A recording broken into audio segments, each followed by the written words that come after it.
काल आम्ही आंतरवाली या ठिकाणी गेलो होतो, परंतु तिथं गेल्यानंतर सन्माननीय मराठ्यांचं दैवत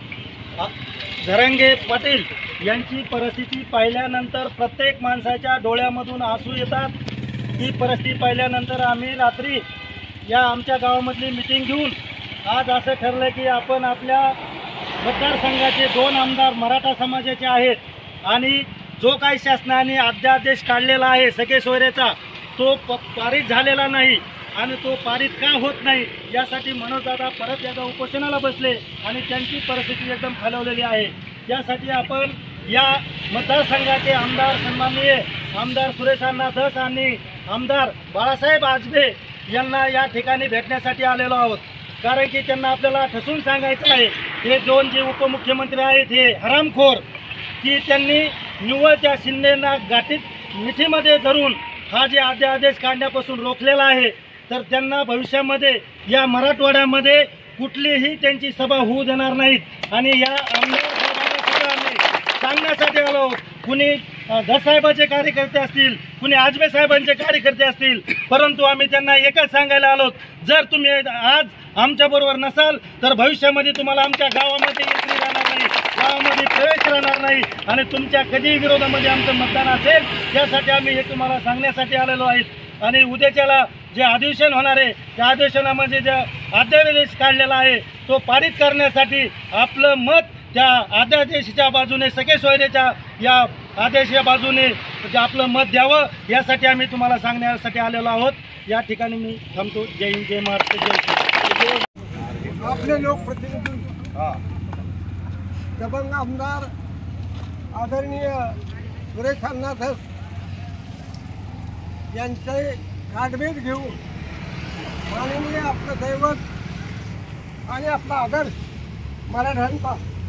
जे मनोजदादा जरांगे पाटलांची प्रकृती आज या क्षणाला नाजूक आहे।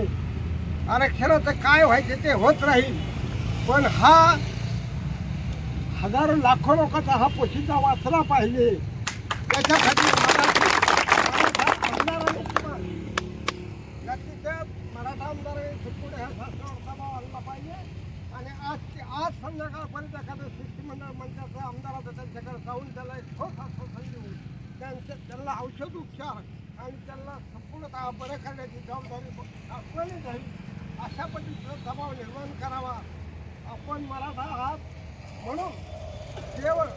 आमचे लोकप्रतिनिधी म्हणून आम्ही सर्व तालुक्यातली ही सर्व मंडळी या ठिकाणी आम्ही जमा झालो व आपल्याला साकडं घालण्यासाठी आपल्याला विनंती करण्यासाठी आपल्याला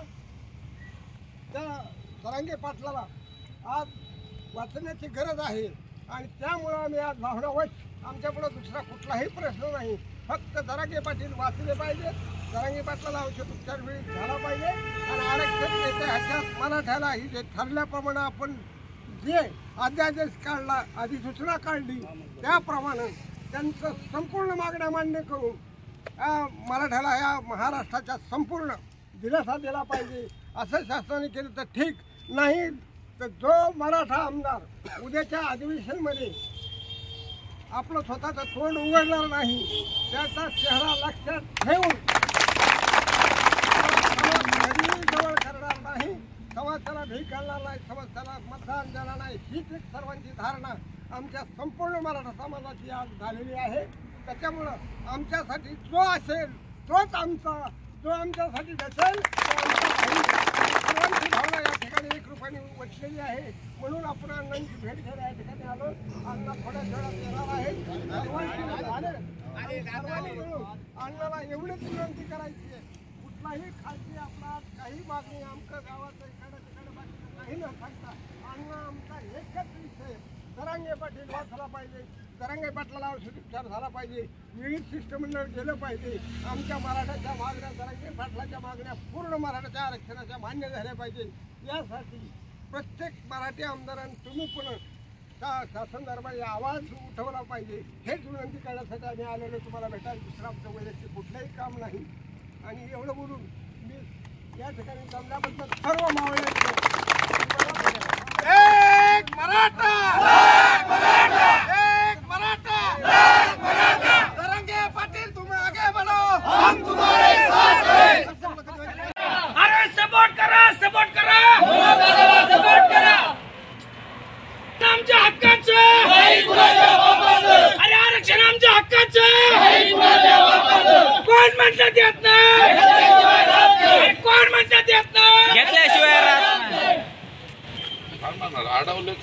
हा बरोबर बरोबर बरोबर आहे. तुम्हाला जे पाहिजे